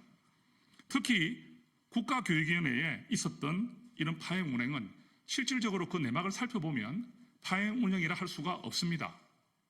예, 자문기구에 불과한 전문회의 운영에서 약간의 그런 문제가 있었다 해가지고 이 부분을 파행 운영이라 지적하고 감사원의 감사 조치를 요구하는 자체는 굉장히 문제가 있는 것인데 불구하고 민주당은 밀어붙였고 이 국가교육위원회 전문위원회의 자료를 안건을 비공개로 되어 있는 것을 유출해버린 사람에 대해서 감사를 요구하는 저희들의 의견은 묵살을 해버렸습니다. 그리고 특별히 국가교육위원회라는 큰 교육 최고의 기관의 상임위원으로 있는 분이 정치적 중립 의무를 위반했는데도 불구하고 이 부분을 명백히 저희들 국정감사 기간에 밝혔음에도 불구하고 이분에 대한 감사조차 거부했습니다. 묻고 싶습니다. 앞으로 교육위를 이렇게 운영할 것인지 우리 교육자들과 학부모님들, 학생들이 바라보는 교육위가 무엇인지 다시 한 번 더 민주당에게 묻고 싶습니다. 네, 안녕하십니까. 부산 동래구 서지영 의원입니다. 저는 오늘 오전에 고교 무상교육의 재원 문제와 관련한 안건조정위원회에 참여하였습니다. 그러나 안건조정위는 불과 1시간 만에 표결 처리되어 종료되었습니다. 이제 법사위, 과방위에서 운영되는 비합리적인 상임위 운영이 병처럼 도져서 교기까지 전염되는 것 같습니다. 교육위원회에서의 민주당이 일방적인 운영, 그리고 일방적인 증인 고발과 일방적인 감사원에 대한 감사 요구안만을 통과시키고 국민의힘이 주장하는 모든 것은 다 묵살시켰습니다. 특히 이번 국정감사에서 웅동학원의 사회화원과 허위 입장문 배포에 대해서는 충분한 국감에서의 지적이 있었고 허위 입장문임이 교육청에서도 인정한 바가 있습니다. 뿐만 아니라 사회환원은 지켜지지 않았고 조국 대표의 모친과 심지어 외삼촌까지 이사로 등재되어 있는 점이 밝혀졌습니다. 이 점에 대해서 사회환원을 하지 않고 심지어 허위로 입장문을 발표한 것에 대해서 반드시 경남교육청, 교육부와 감사원의 감사가 필요한 사항임이 낱낱이 드러났음에도 불구하고 이를 묵살했습니다. 왜 웅동학원을 민주당은 이렇게 비호하는 것일까요? 두 번째로 국가교육위원회 전문위원회에 파행 운영의 원인이 된 자료 유출 사건이 있었습니다. 심지어 비공개 자료가 2차례나 유출되었습니다. 그러나 정대와 상임위원회 자료만 회수되지 않았습니다. 이렇게 국가교육위원회에 중차대한 비공개 논의 사항들이 끊임없이 외부에 유출된다면 그야말로 국가교육위원회는 제대로 운영될 수 없습니다. 국가기원회 자체가 감사 기능이 없기 때문에 이는 반드시 감사원의 감사가 필요한 사항임을 누구나 인지할 수 있습니다. 또한 세 번째로 정대화 상임위원회 정치적 중립 의무 위반은 정말 심각한 상황입니다. 이렇게 정치적인 사안들을 본인의 페이스북에 게재하고 그러면서 자기는 학자로서의 중립 이런 얘기를 합니다. 여기에 대해서 반드시 감사원의 감사가 필요한 사항입니다. 민주당은 웅동학원을 비호하고 또 국가교육위원회 자료 유출에 침묵하고 정대화 상임위원회 정치적 중립 의무 위반에 대해서 침묵하고 있는 것에 대해서는 입장을 밝혀야 할 것입니다. 더 이상 이들에 대해서 비호하지 마십시오. 네, 오늘 교육위에서 무슨 일이 있었는지에 대해서는 그동안에 설명을 다 해주셨기 때문에 조금 더 큰 맥락에서 말씀드리겠습니다. 2012년 여야는 몸싸움을 엄청나게 했습니다. 이로 인해서 서로 피투성이가 되는 지경에 이르렀습니다. 이 때문에 2012년에 통과시킨 것이 국회 선진화법입니다. 국회 선진화법은 패스트트랙과 그리고 빨리 통과시킬 수 있는 패스트트랙 대신에 안건조정위원회를 이 국회 선진화법에 넣었습니다. 90일간 숙고하자라고 하는 것이 바로 안건조정위원회가 되겠습니다. 그러나 지금까지 말씀드린 것처럼 90일간 숙고는커녕 단 1시간 만에 그야말로 안건조정위원회를 끝내버리는 상황이 발생했습니다. 또 다른 한편에 있어서는 다수 야당이 본인들의 입맛대로 국감사원 감사를 비롯해서 증인들에 대한 고발이 이루어지고 있습니다. 이것을 보면서 그런 생각을 하게 됩니다. 지금 국회 상임위원장들 가운데에는 돈 봉투 전당대회에서 돈 봉투를 받고도 검찰의 수사에 응하지 않고 조사에 나가지 않는 분들이 있습니다. 저희 교육위도 마찬가지입니다.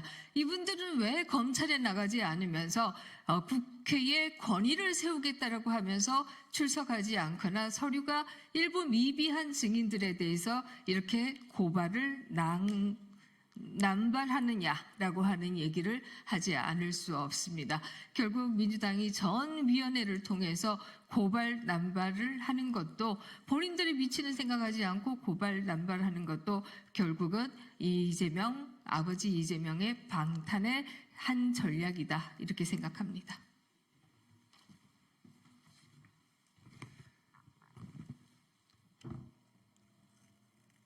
네, 경기 포천 가평 김용태입니다. 법사위와 가방위에서 했던 법대로 하자라는 행태가 교육위에까지 퍼졌습니다. 저는 정치인이 가장 최후에 해야 되는 말 중에 하나가 법대로 하자라는 표현인 것 같습니다.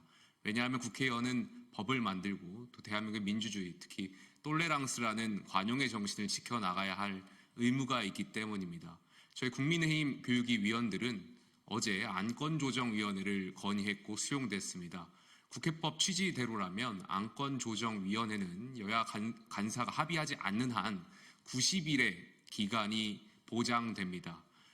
여야가 갈등이 있는 법안에 대해서 충분히 수기하고 토론하라고 하는 국회법의 취지일 것입니다. 그러나 민주당의 교육위원들은 오늘 1시간 만에 이것을 끝내고 표결했습니다.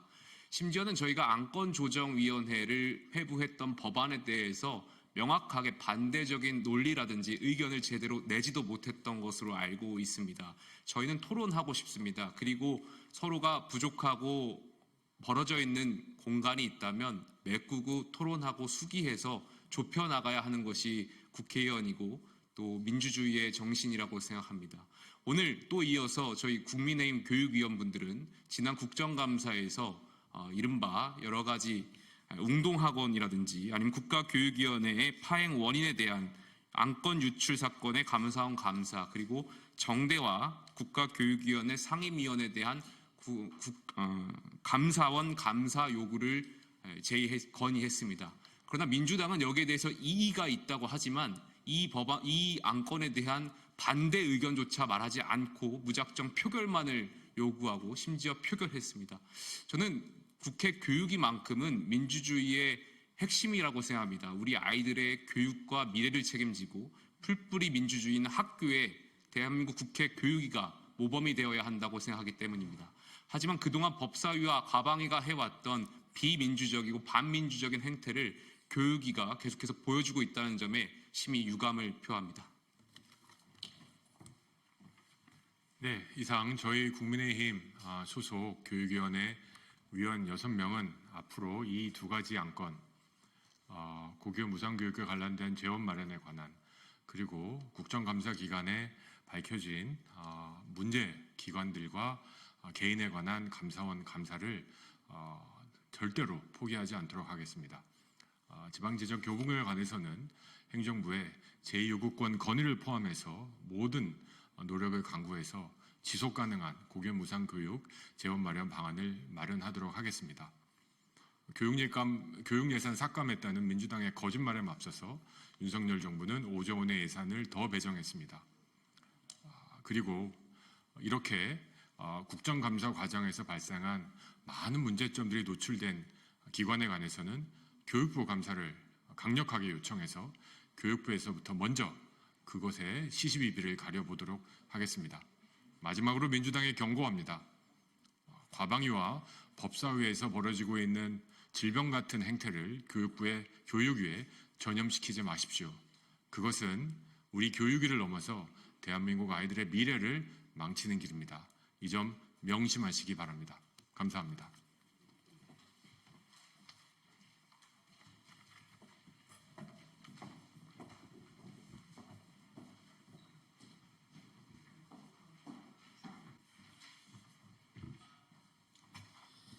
안녕하십니까. 부산 439 국회의원 김대식입니다. 오늘 민주당과 진보 좌파 진영의 탄핵 남발을 규탄한다는 정부와 국민의힘은 또 보수 우파 진영과 대동단결하여 결사항전하라, 이런 게 지금 시민사회 연석회의에서 나온 이런 오늘 기자회견을 하시게 될 겁니다. 오늘 기자회견에는 이갑산 우리 범사련 회장님 나오셨죠? 예.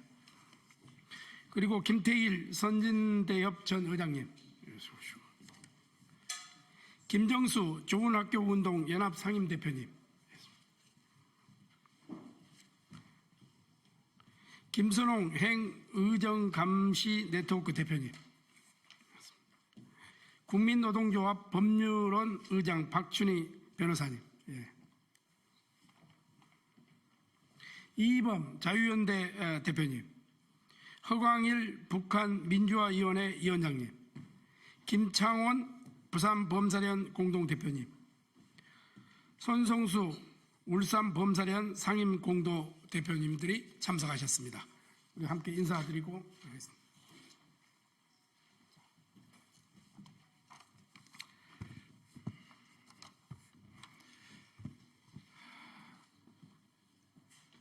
저는 우리 보수 우파 시민사회를 대표하는 시민사회 연석회의를 주도하고 있는 범시민사회단체 연합의 이갑산 회장입니다. 조금 전 우리가 여기 서서 봤습니다만 이제 교육이마저 파탄으로 가는 모습을 보고 이 나라 정치가 도대체 어떻게 되려고 이러는가. 야당은, 진보 좌파 진영은 정말 대한민국을 망치려고 이러는가 하는 기가 막힌 그 탄식이 나옵니다. 원인은 어디에 있었을까? 그 첫 번째 원인은 지난번 국회의원 선거 총선에서 108석밖에 얻지 못한 국민의힘에 있습니다. 민의를 대변해야 하는 국회의원 선거에서 공천을 잘못해서 패망한 국민의힘이 지금 국회에서 소수 정당으로 추락했기 때문에 이런 현상이 일어납니다.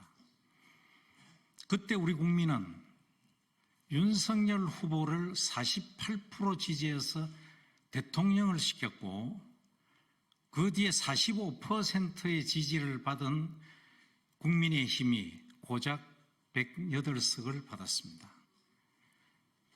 민주당은 48%를 가지고 마치 100% 국민 지지가 있는 것처럼 윤석열 대통령이 비호감이라고 하는 20%대가 80%가 민주당을 지지하는 국민들이 있는 것처럼 호도하고 있습니다.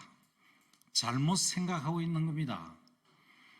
지금 윤석열 대통령을 찍었던 48%의 그리고 당선시켰던 국민들이 살아 있습니다. 이 국민들 앞에 기만하지 마시기 바랍니다. 그 국민들을 생각하시고 다시 한번 이재명 민주당 대표에게 경고합니다. 그러지 마십시오. 대한민국을 망치려고 이러십니까? 여야가 협치해서 제발 국민이 안심하는 그런 대한민국이 되도록 노력해 주시기를 바라면서 오늘 우리 보수우파 시민사회가 드리는 성명서를 신전대엽 전태일 전 의장께서 낭독하시겠습니다.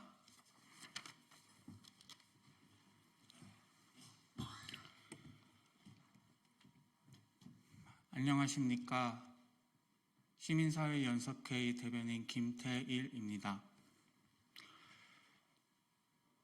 민주당과 진보좌파 진영의 탄핵 남발을 규탄합니다.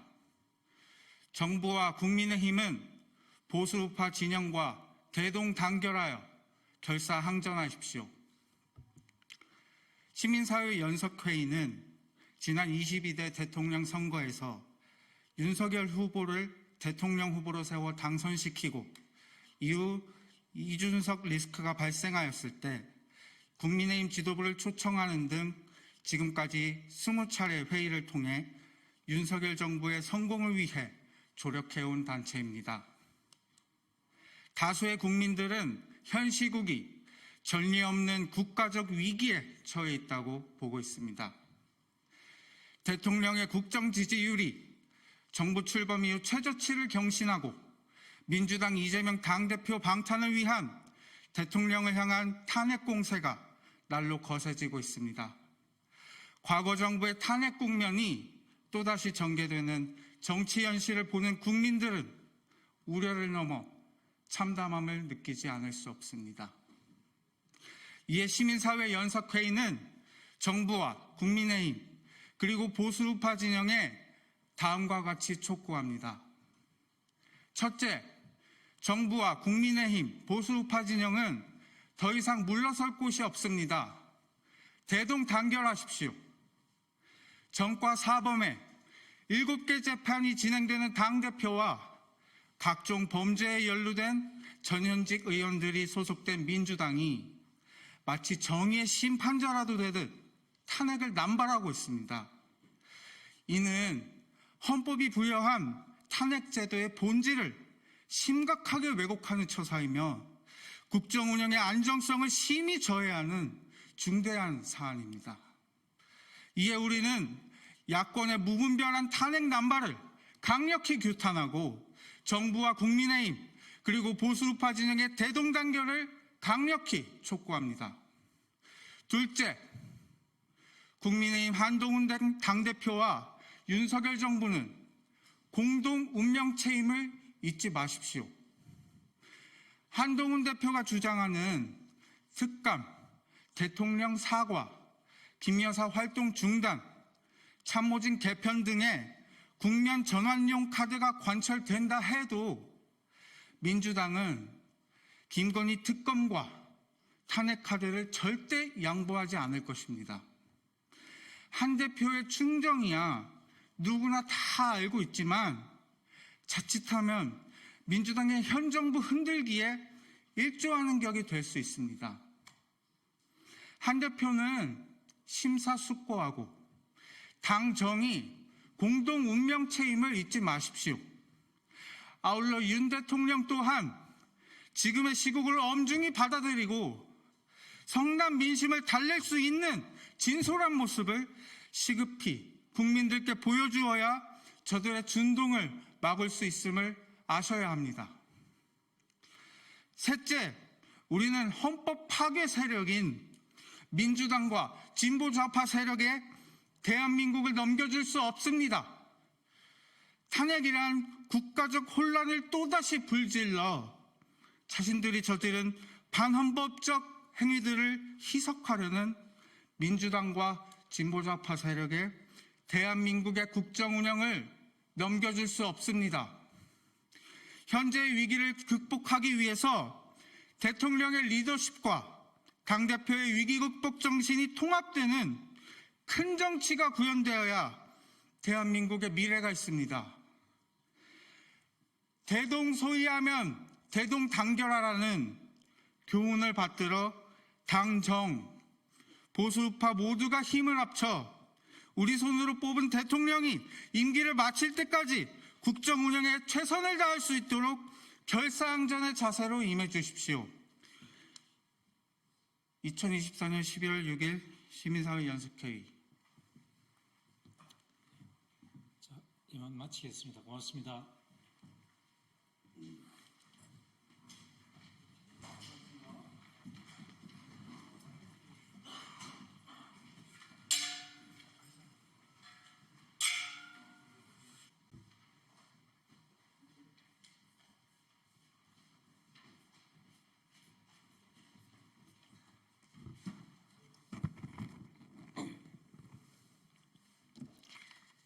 네, 진보당 브리핑 시작하겠습니다.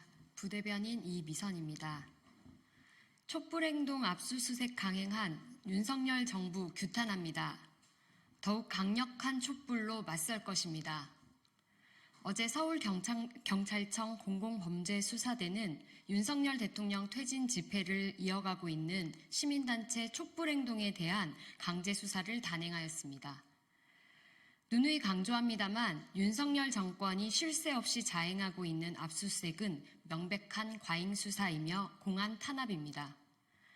경찰이 촛불행동의 기부금품법 위반을 주장하며 진행한 압수수색은 사실상 촛불행동의 활동을 위축시키고 헌법이 보장하는 집회와 결사의 자유를 침해하는 것입니다. 촛불행동이 모은 후원금은 정치적 결사의 자유 행사를 위해 시민들의 자발적인 후원이며 이는 기부금품법의 적용을 받지 않습니다. 또한 경찰은 증거인멸을 주장하며 압수수색을 강행했으나 촛불행동은 이미 투명한 후원금 보고를 통해 후원금 사용 내역을 공개하고 있다고 밝힌 바 있습니다. 그럼에도 뭘 더 털겠다는 겁니까? 애초에 경찰은 압수수색 장소와 주변 시설물에 설치된 CCTV 저장 내역까지 확보하려 했으나 법원에 반려되기도 했습니다. 결국 촛불행동을 샅샅이 털어 동력을 위축시키겠다는 의도 아닙니까? 윤석열 정부는 자신에게 불리한 시민의 목소리를 잠재우기 위해 공권력을 악용하고 있으며 이는 민주주의와 헌법에 대한 심각한 위협입니다. 말도 안 되는 촛불행동 압수수색을 규탄합니다. 정치 탄압을 중단하십시오. 이것으로 윤석열 정부의 탄핵 사유가 또 하나 추가되고 있습니다. 윤석열 탄핵은 이제 피할 수 없습니다. 시민들의 목소리를 억압하려는 정부의 폭거에 맞서 우리는 더욱 강력한 촛불로, 광장의 횃불로 맞설 것입니다. 두 번째 브리핑 드리겠습니다. 윤석열 퇴진 국민투표에 나선 전교조와 공무원노조 응원합니다. 전교조와 공무원노조가 어제 용산 대통령실 앞에서 기자회견을 열어 윤석열 대통령 퇴진 국민투표 운동에 적극적으로 나서겠다 밝혔습니다. 정부의 부당한 대응에 항의하며 스스로 주인으로 나선 공무원 노조와 전교조의 행동에 응원과 지지를 보냅니다. 윤석열 퇴진 국민투표 운동은 현재 전교조와 공무원 노조가 소속된 민주노총이 조합원과 시민들께 정권 퇴진에 대한 찬반을 묻는 설문조사 형태의 활동입니다. 이를 조합원에게 홍보했다고 교육부는 전교조를 국가공무원법 위반 등으로 경찰 수사를 의뢰해 협박하고 있으며 공무원 노조 또한 정치적 중립 의무 위반이라 운운하며 불법 행위로 매도당하고 있는 와중입니다. 전교조에서 강조한 것처럼 현 정권의 교육 현장에서 아이들에게 역사와 정의와 도덕을 가르치는 것이 불가능하다는 탄식은 너무나도 가슴 아픕니다. 아울러 현 정부의 교육 정책은 퇴보하고 있으며 사교육 시장으로 공교육 재정마저 빠져나가는 상황입니다. 이런 상황에서 교육의 주체인 교사 조합원들이 직접 의견을 내는 노동조합의 활동은 정당합니다. 공무원 노조에서 지적하는 것처럼 내수 경제의 파탄과 부자 감세로 인한 국가 재정 부족, 남북 관계의 악화로 인해 모든 국민의 생존의 위협에 직면했습니다. 하지만 윤석열 정권은 국정농단 의혹을 감추기에만 급급해 국정은 내팽개치고 있는 비정상적인 위기 상황입니다. 공무원은 정부의 행정을 담당하는 당사자로 정부 정책의 의견을 가지고 표현하는 것은 너무나도 당연한 일입니다. 그렇기에 교사 공무원들에게도 헌법이 보장하는 의사표현의 자유가 보장되어야 합니다. 4.19 혁명 이후 공직사회의 부정부패를 방지하기 위해 만들어진 헌법 제7조 공무원의 정치적 중립 의무 조항을 들어 교사 공무원을 올감해서는 안 됩니다. 2006년 국가인권위원회가 주문하고 2011년 유엔 표현의 자유 특별 보고관과 2015년 국제노동기구가 이미 권고한 공무원의 정치적 자유를 이제는 충분히 보장해야 합니다. 그래야 교사와 공무원이 대한민국의 정의와 공정을 더 적극적으로 바로 세워갈 수 있습니다. 다시 한번 전교조와 공무원 노조가 윤석열 퇴진 국민투표에 적극적으로 나서겠다는 결심을 응원합니다. 정권 퇴진과 더불어 교사와 공무원의 정치적 자유가 충분히 보장되는 사회를 만들기 위해 함께 힘쓰겠습니다. 이상 브리핑 마치겠습니다. 고맙습니다.